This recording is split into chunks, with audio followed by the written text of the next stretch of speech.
Hello everyone, welcome to RV sir's English. So student, आज आपण शिकणार आहोत क्लास 10th मधील lesson his first flight. His first flight याचा अर्थ होतो त्याचं पहिलं उड्डाण. चला तर मग लेसनला सुरुवात करूया. The young seagull was alone on his ledge. एक यंग सीगल, सीगल म्हणजे समुद्र पक्षी.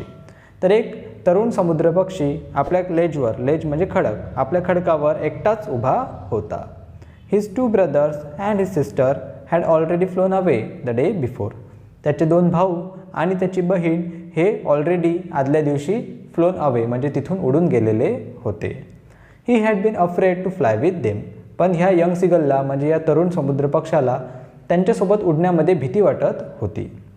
Somehow, when he had taken a little run forward to the brink of the ledge and attempted to flap his wings, he became afraid. कसं तरी करून तो जेव्हा त्या खडकाच्या म्हणजे त्या लेजच्या टोकापर्यंत, ब्रिंक म्हणजे काठापर्यंत जेव्हा तो धावत धावत गेला आणि आपले विंग्स म्हणजे आपले पंख त्यांनी फडकावले, त्याला भीतीने घेरलं. त्याला भीती वाटली की आपण उडू शकणार नाही. The great expanse of sea stretch down beneath. खाली पसरलेला अथांग समुद्र. And it was such a long way down miles down. आणि तो खोलसुद्धा होता. माइल्स डाऊन म्हणजे कितीतरी किलोमीटर खोलसुद्धा तो समुद्र त्याला वाटत होता. He felt certain that his wings would never support him. आणि कुठेतरी त्याला मनातून भीती होती की त्याचे पंख त्याची साथ देणार नाहीत. म्हणजे तो जेव्हा उडायचा प्रयत्न करेल आपल्या भाऊ बहिणींप्रमाणे, तो जेव्हा उडायचा प्रयत्न करेल तेव्हा त्याचे पंख त्याला त्याची साथ देणार नाहीत. So he bent his head and ran away back to the little hole under the ledge where he slept at night. म्हणून त्यांनी काय केलं, त्यांनी आपली मान खाली झुकवली आणि ज्या होलमध्ये, ज्या एका छोट्याशा छिद्रामध्ये तो रात्री झोपला होता, त्या छिद्रामध्ये तो पुन्हा वापस निघून गेला. म्हणजे उडायची किंवा अटेम्प्ट करायचं, ट्राय करायची हिंमत काही तो करू शकला नाही, कारण त्याला भीती वाटत होती की त्याचे पंख त्याची साथ देणार नाहीत. Even when each of his brother and his little sister whose wings were far shorter than his own. Even जरी त्याचे दोन्हीही भाऊ आणि त्याची छोटी बहीण, जिचे पंख तर याच्यापेक्षा सुद्धा छोटे छोटे होते, whose wings were far shorter than his own, ran to the brink, flap their wing and flew away. ते धावत धावत त्या दगडाच्या काठापर्यंत गेले, त्यांनी आपले पंख पसरवले आणि अँड फ्ल्यू अवे, आणि ते उडूनसुद्धा तिथून निघून गेले. He fail to muster up courage. पण दुसरीकडे हा जो समुद्रपक्षी होता तो he fail to muster up courage, तो काही हिंमत गोळा करू शकला नाही. मस्टर अप करेज म्हणजे हिंमत गोळा करणे, पण तो हिंमत गोळा करण्यामध्ये अपयशी ठरला.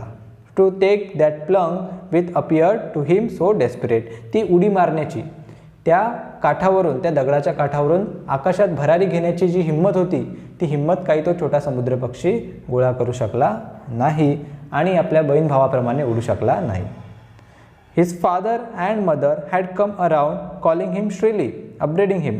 त्याचे आईवडील त्याच्या जवळ आले, ते त्याला जोरजोराने ओरडत होते, दटावत होते. अपब्रेडिंग म्हणजे दटावणे.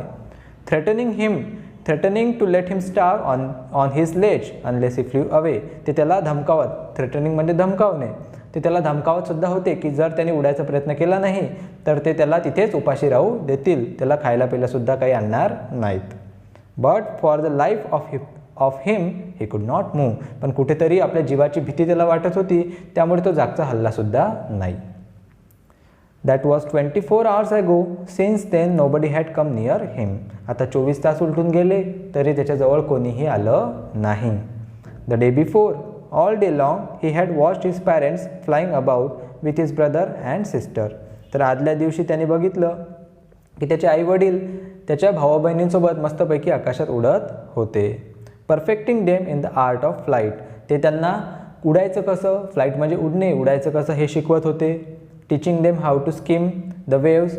बरोबर ज्या समुद्राच्या लाटा असतात त्यावरून कसं उडत जायचं हे सुद्धा ते त्यांचे आईवडील त्याच्या भाऊ बहिणींना शिकवत होते. आणि and how to dive for fish. आणि फिश पकडायसाठी सूर कसा मारायचा, डाईव्ह म्हणजे सूर मारणे, फिश पकडायसाठी सूर कसा मारायचा समुद्रामध्ये हे सुद्धा ते आईवडील त्या आपल्या मुलांना शिकवत होते. He had in fact seen his older brother catch his first hearing and devour it standing on a rock. आणि त्यांनी हे सुद्धा बघितलं की त्याचा जो मोठा भाऊ होता त्यांनी आपली पहिली फिश हेरिंग नावाची एक फिश त्यांनी पहिली फिश पकडलीसुद्धा and devour it standing on the rock, आणि त्या एका दगडावर बसून त्यांनी ती गिळूनसुद्धा टाकली.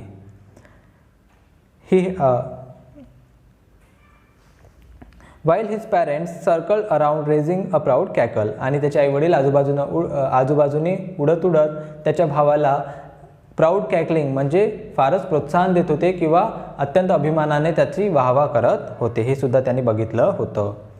And all the morning the whole family had walked about on the big plateau midway down the opposite cliff, taunting him for his cowardice.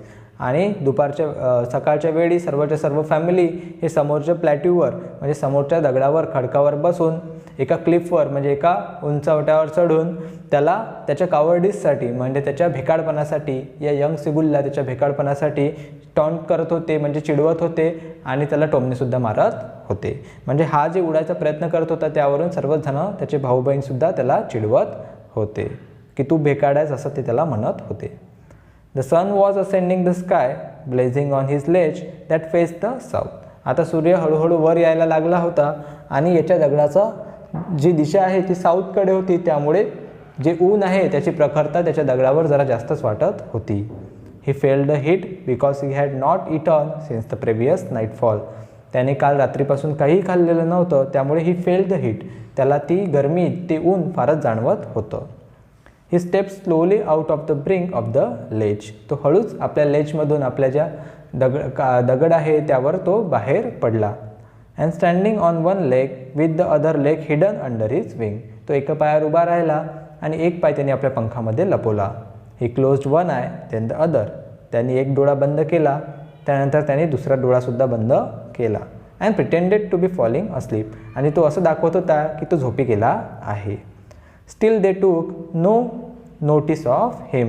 पण तरीही त्याच्या घरच्यांनी त्याची कुठलीच नोटीस घेतली नाही, म्हणजे त्याच्याकडे बिलकुलही लक्ष दिलं नाही. म्हणजे तो हर तऱ्हेनं त्यांचं लक्ष आपल्याकडे खेचून घेण्याचा प्रयत्न करत होता, पण त्याच्या घरच्यांनी काही त्याला भाव दिला नाही. He saw his two brother and his sister lying on the plateau, dozing with their head sunk into their neck. त्याने बघितलं की त्याचे दोन भाऊ आणि बहीण हे मस्तपैकी दुपारच्या वेळेस त्या प्लॅट्यूवर त्या समोरच्या खडकावर आपल्या पंखांमध्ये डोकं खूपसून झोपी गेले होते. His father was preening the feathers of his white back. आणि त्याचे वडीलसुद्धा आपले पांढरेशुभ्र पंख जे आहे त्याची साफसफाई करत होते. प्रिनिंग म्हणजे सफाई करणे. Only his mother was looking at him. फक्त त्याची आई ही त्याच्याकडे बघत होती. She was standing on the little high hump on the plateau. ती त्या प्लॅट्यूच्या म्हणजे त्या खडकाच्या हाय हम्पवर म्हणजे एका उंचवट्यावर उभी होती.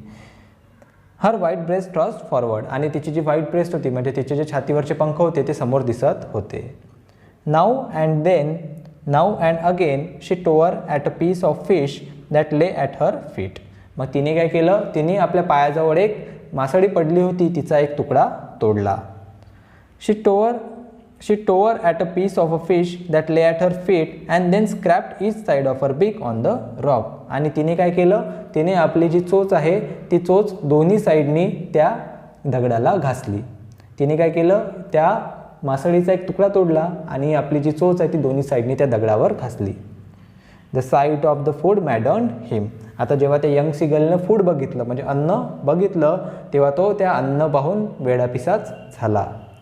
How he love to tear food that way. त्याला आठवलं की कशाप्रकारे त्याला ती मासोळी जी त्याच्या आईने तोडली होती तशा प्रकारे तोडायला त्याला किती आवडायचं हे त्याला आठवलं.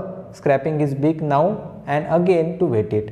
आणि कशाप्रकारे त्याच्या आईने तिची जीभ घासली होती तसंच त्यालासुद्धा करायला आवडायचं आणि आपली जी चोच आहे ती चोच शार्प करायलासुद्धा त्याला आवडायचं हे सुद्धा त्याला आठवलं.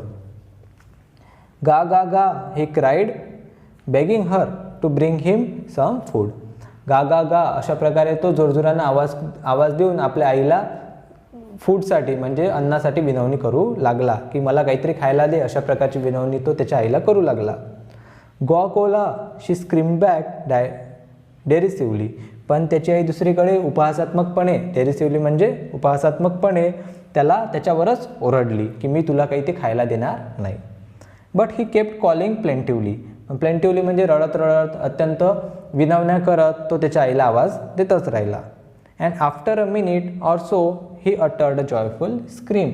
आणि एका मिनिटानंतर, थोड्या वेळानंतर त्यांनी जोराची आनंदानं किंकाळी मारली. का बरं? His mother had picked up a piece of the fish and was flying across to him with it. कारण त्याच्या आईने त्या मासळीचा एक तुकडा तोडला आणि ती त्याच्याकडेच उडत उडत येऊ लागलेली होती. He leaned out eagerly tapping the rock with his feet. तो सुद्धा समोर जाऊ लागला आणि आपल्या पायाने त्या दगडावर टॅप करू लागला. Trying to get nearer to her as she flee across. जशी ती उडायला लागली तसा तो सुद्धा तिच्या जवळ जाण्याचा प्रयत्न करू लागला, कारण त्याला अत्यंत भूक लागली होती आणि त्याला ती फिश खायची होती. But when she was just opposite to him she halted. पण जशी ती त्याच्या थोडीशी जवळ आली आणि एकदम समोर आली तशी ती हवेतल्या हवेतच त्याची आई जी आहे ती थांबली. She halted her wings motionless. आणि तिचे पंखसुद्धा फडफडणं थांबून गेलं. The piece of fish in her beak almost within reach of his beak. तिच्या चोचीमध्ये जी मासळीचा तुकडा होता तो आता त्याला जवळ दिसू लागलेला होता. He waited a moment in surprise. आता त्याला धक्का बसला, त्याला थोडं सरप्राईज वाटलं की आपली आई का बरं आपल्याला खायला देत नाही आहे, ती हवेतच का बरं थांबली आपल्या जवळ येऊन. Wondering why she did not come nearer and then maddened by hunger he dived at the fish. आता जेव्हा त्यांनी बघितलं की आपली आई हवेतच थांबली आहे, आपल्याजवळ येत नाही, आणि दुसरीकडे त्याला एवढी भूक लागली होती की ती फिश बघून तो वेडापिसाच झाला होता.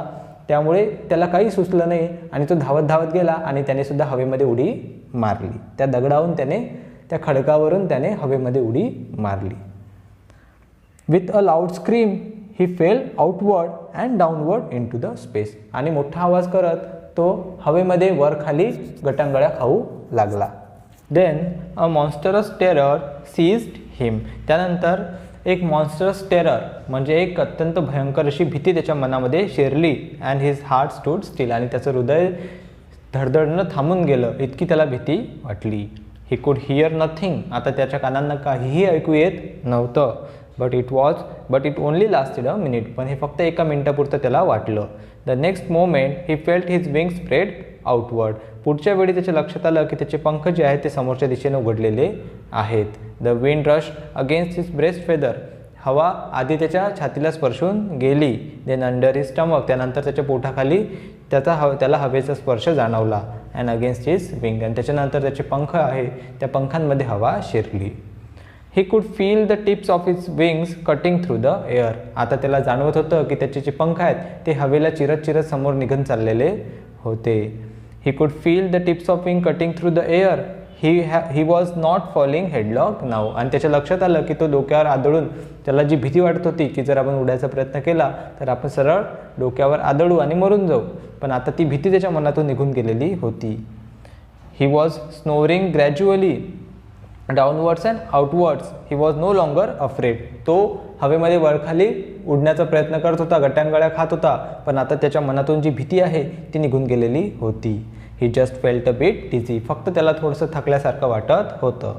Then he flapped his wings once and he soared upward. आणि त्यांनी आपले पंख एकदा उघडले आणि सरळ त्यांनी हवेमध्ये वरच्या दिशेनं सूर मारला. गा गा गा गा गा गॉ कोल आ.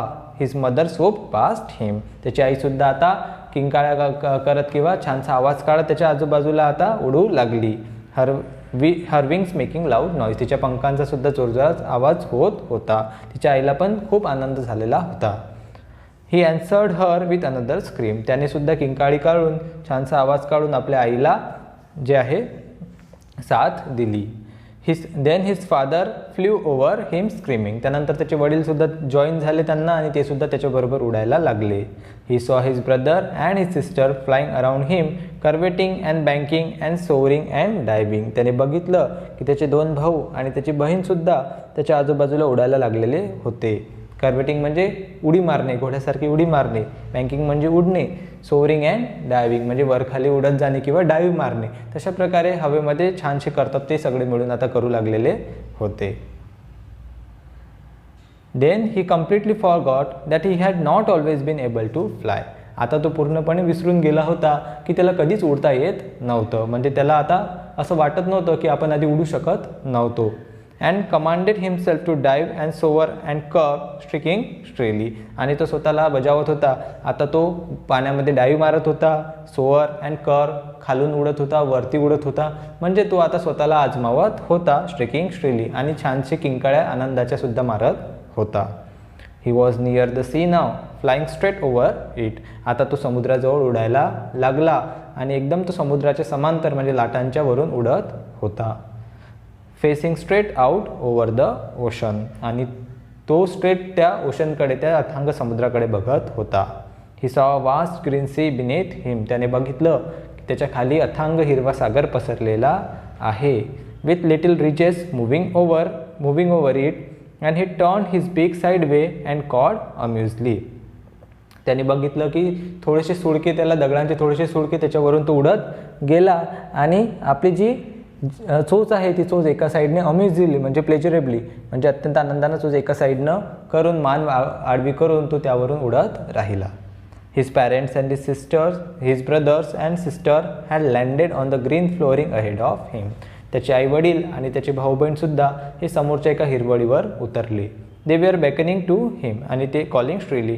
आणि ते त्याला बॅकनिंग करत होते म्हणजे ते त्याला बोलवत होते, स्वतःकडे बोलवत होते. He dropped his legs to stand on the green sea. त्यांनी आपले पाय जे आहेत ते पाय खाली त्या समुद्रावर उतरण्यासाठी, त्या समुद्राला स्पर्शण्यासाठी त्यांनी पाय आपले खाली सोडले. His legs sank into it. त्याचे पाय त्या पाण्यामध्ये बुडले.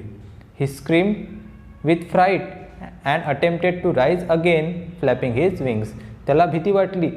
फ्राईट म्हणजे भीती वाटणे. त्याला भीती वाटली आणि त्यांनी पुन्हा त्या पाण्यातून उडून जायचा प्रयत्न केला. कारण त्याला वाटत होतं की त्या पाण्यामध्ये तो बुडून जाईल. त्यामुळे जसे त्याचा पायाचा स्पर्श त्या पाण्याला झाला तसा त्याने पुन्हा तिथून उडून जायचा प्रयत्न केला. But he was tired and weak with hunger. पण त्याला भूक लागली होती, त्याने काही खाल्लेलं नव्हतं, त्यामुळे तो अत्यंत अशक्त झालेला होता. And he could not rise. त्यामुळे तो पुन्हा उडून जाऊ शकला नाही. Exhausted by the strange exercise his feet sank into green sea and then his belly touched it. त्याचे जे पाय आहे तेच त्या पाण्यामध्ये बुडाले आणि नंतर त्याची बेली म्हणजे त्याचं जे पोट आहे त्याचा स्पर्श त्या पाण्याला झाला. And he sank no further. आणि त्यापेक्षा जास्त तो त्या पाण्यामध्ये गेला नाही किंवा बुडला नाही. He was floating on it and around him his family was screaming praising him and their beaks were offering him scraps of dogfish. He was floating on it. तो समुद्र पक्षी होता त्यामुळे तो त्या पाण्यामध्ये बुडाला नाही, तर तो त्या पाण्यामध्ये आता तरंगू लागलेला होता. त्याचे आईवडील किंवा आणि त्याचे भाऊ बहीण हे सर्व त्याच्या आजूबाजूने पाण्यामध्ये उतरलेले होते आणि ते स्क्रीम करून म्हणजे ओरडून त्याला प्रेज करत होते, त्याला प्रोत्साहन देत होते. त्या सर्वांना त्याचा आता अभिमान वाटू लागलेला होता. आणि and their beaks were offering him scraps of dogfish. आणि ते आपल्या चोचीने त्याला अन्नसुद्धा पुरवत होते. त्यांनी पकडलेले फिशसुद्धा त्याला खायला ते बक्षीस म्हणून देत होते. He had made his first flight. आणि अशा प्रकारे त्या समुद्र पक्षाने, त्या यंग सिगलने आपली फर्स्ट फ्लाईट, आपलं पहिलं उड्डाण जीवनातलं करून दाखवलेलं होतं. तर लायम ओ फ्लॅरिटी यांनी लिहिलेला हा लेसन आहे his first flight. I hope you guys understand this lesson. I will see you in another lesson. Till then, take care. Goodbye.